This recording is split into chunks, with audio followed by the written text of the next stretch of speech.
So you got this Mexican guy.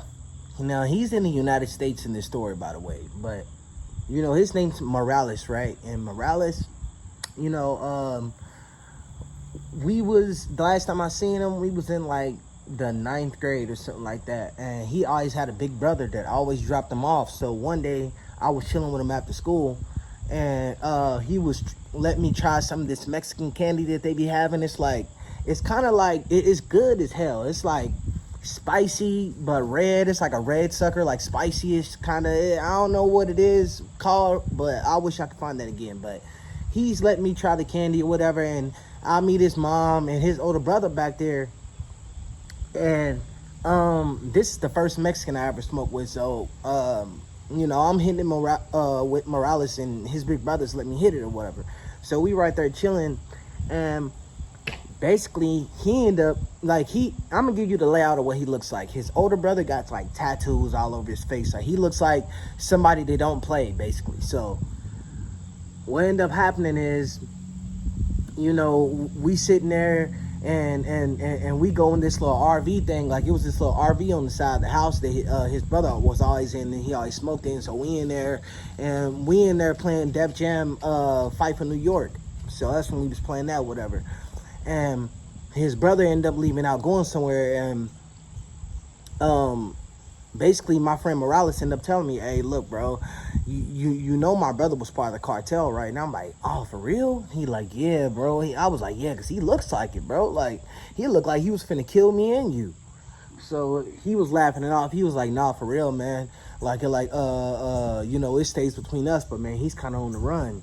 And I'm like, man, for real? For what? He says, man, not only is he on the run from the police, but like the cartel that he was in is looking for him also. And I'm like, dang, what happened? He says, so basically my brother, he was always a black sheep of the family. So he will always, it's what his brother told him that what happened. So his brother was the black sheep of the family. So his brother told him one day when he was, he ran away from their mom's house or whatever. And this is when Morales was real little.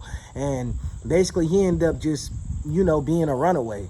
So he said he got approached by two of these Hispanic guys and was like, hey, man, if you want to hang out with us, man, you got to have, the guts to do what we do or whatever. And he's like, what you mean by that? He's like, man, look, if you want to make some real money, meet me at this time or whatever, and at this location.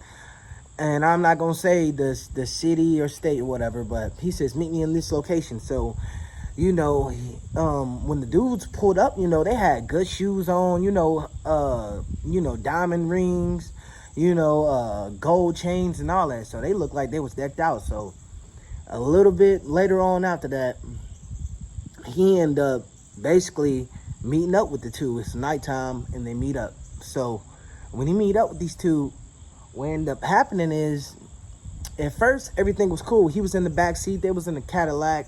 They smoking, doing all that good stuff. So they just riding, and they just end up on like this like a farm kind of thing. And when he pulls up, he said that he almost went in shock, but he didn't. He said when he pulled up, they had people in barrels on fire. They had like 4 people in a line, and a guy was just going by one, shooting them in the head, and they was just dropping. So as the car is going by, he's just, seeing all of this on the side of the farm he's riding in. And, they got armored people right there with AKs just guarding the front or whatever. And when he goes in, he ends up seeing a Mexican guy or whatever, and he looked mean.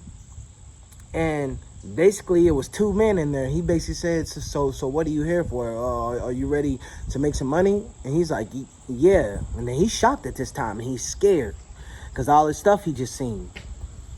So what ended up happening is he ended up going in the room with the guy, and he said, have you ever killed somebody before? And he was like, he lied and said, yeah. And because he knew that if he saw what he saw and he told them no and they let him go, he could probably tell. So he was like, yeah, I killed somebody. So he reached in his back pocket, silver and black Beretta, one already in the chamber, killed this guy. So Long story short, he shot the guy. And the second guy was right there. He went in the box, pulled a Desert Eagle out, and shot him. Reloaded. Shot him again. The second guy, he said, now that's how you kill somebody. So they gave him a phone, gave him some money, and said, keep him in touch. So over the weeks and months, they letting him do hits or whatever. Now, he said when they got to this part, he couldn't take it no more. So it got to a part where he showed up at a slaughterhouse, and there was like 100 guys in there. And there was 5 of them. And he said, 5 of y'all got to slaughter all these people.